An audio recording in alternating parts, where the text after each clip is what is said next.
Real Life Media, it's your girl, Kristy Salazar, and you know I had to bring you the exclusive with a splash of color. Well, in this case, lots of color. I gotta introduce you to my new friend, Rosario. Come on out of the cloud over there. So tell me a little bit about this amazing masterpiece that you get to call your car. Basically, 12 months ago, it started on a accident where I spilled a can of paint on the inside of my seat, and then I just kept going instead of giving up. And then it evolved from the inside to the outside, and then I just kept, it keeps evolving. So this is 12 months of trial and error, and taking out in the public, and taking my other BMW out in the public, and then people coming to me, and then I just did an Aventador Lamborghini for women's breast cancer awareness. I just actually came back from Tokyo.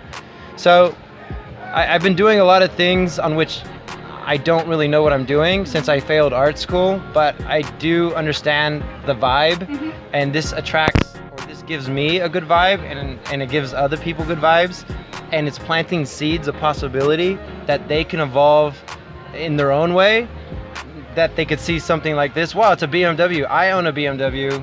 You know, that's possible. I can do that. So that's the main reason why I do what I'm doing and continue and have that persistence and tunnel vision, is because I see the reaction, especially of children. Wow, I love it. And it's giving them hope for a new reality we can all share together. I love that you took something that a lot of people would have been like, oh my gosh, I spilled paint in my car is ruined, upset, anger, and you used it for this passionate place inside yourself to unlock this creativity with you that is evolving like on a consistent basis. That's so powerful. Thank you. How does that feel, like knowing like, okay, like, and again, I think it's a metaphor for life, because a lot of times life can give us these things of pain, you know, and all these things, but if we use it for something good, we can make a masterpiece. Your car is a masterpiece. Thank you. Thank So do you foresee it, and you mentioned Tokyo. Yes. So tell me a little bit about what you were doing in Tokyo. I was working with Birkenstock, well I still am, working with hands-on directly, Birkenstock, Dentsu, and Balextra, the Hermes competitor, and painting Louis Vuitton bags, one of one for their VIPs, private shows. And people are like kind of in this, they don't really like keeping everything neat and tidy anymore. They want something that's uniquely theirs. Yeah, theirs. It's like, oh, I want that. And so, yeah, that's what I was doing out there. And I met all those clients in Hong Kong, where I was at Hong Kong Art Basel, and I was the highest seller in my gallery. And I did live paintings, so I did a give back where I did live paintings on the street for the people.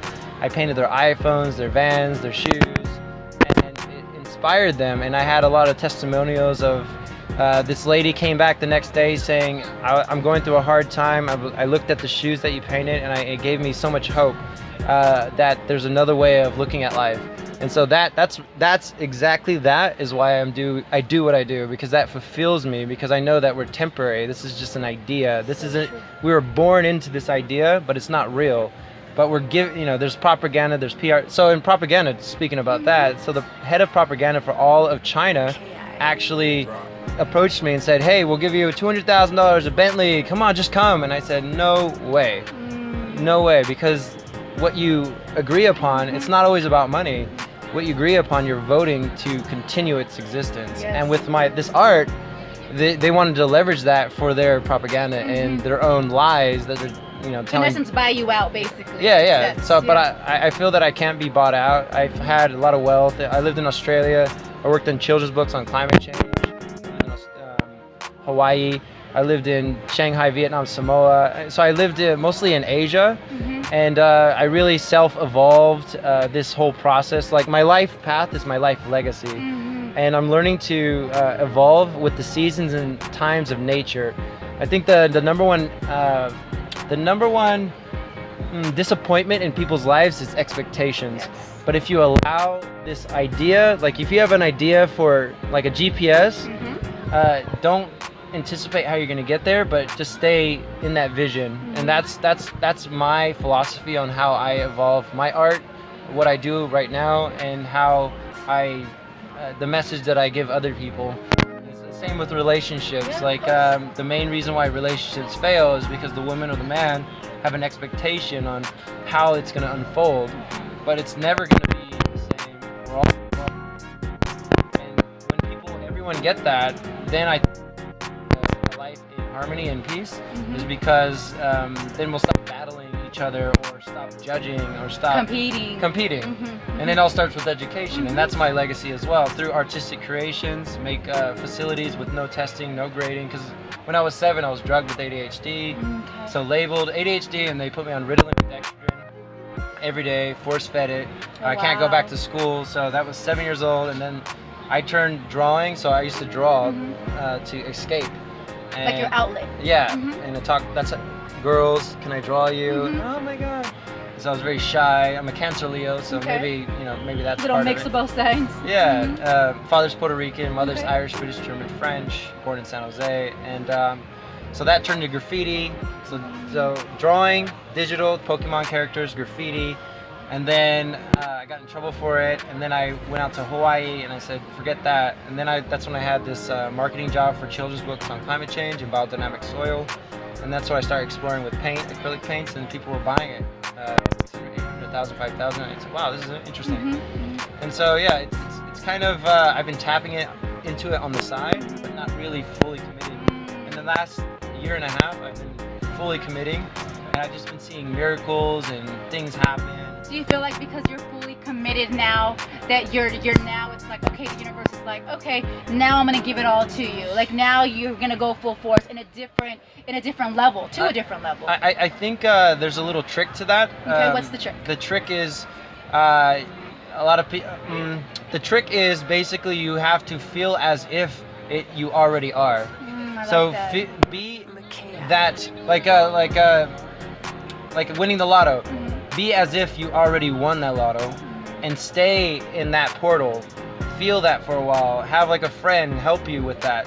Pretend, and then so much so the pretending becomes a belief, and then a reality, and then the universe will opportunities will come. People will just slide down from the sky and jump through the windows to find you, because you're putting out a frequency and a vibration of that resonance. That is so powerful. So I'm amazed. I think, like you said, it's such an incredible thing that you took something that so many people could have been upset about, and you're using it to not only change hearts, to change minds, to empower, and to really just empower and inspire people to tap into their inner artist, whatever that is. Yeah, and also the way I base my art is Einstein, we're all energy. Okay. And Dr. Emoto, he's a Japanese scientist, he identified that if you say I love you, I hate you, or say words to water, it changes its water frequencies and molecules. And since we are made of mostly water, what we are saying, even self-talk or chit-chat,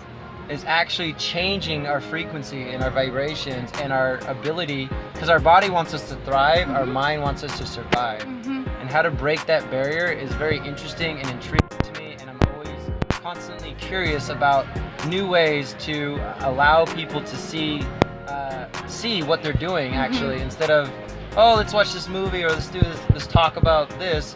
They're actually prescribing a future that they're mostly unaware of. I love that. Well, there you go. Real Life Media, real exclusive with Rosario. Where can they find you? Where can they support you?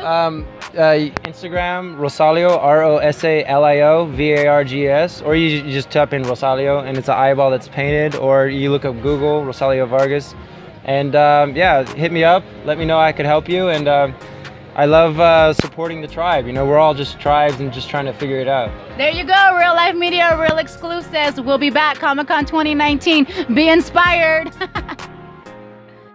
Life Media, it's your girl, Kristy Salazar. Comic-Con 2019. Oh my gosh, it's been amazing. Stay tuned for all the exclusives from Comic-Con, all the amazing characters, not to mention showcasing my beautiful city here at Comic-Con 2019. Stay tuned. Real Life Media, real stories off of the streets. We'll see you next year, Comic-Con 2020. Bye. Besos.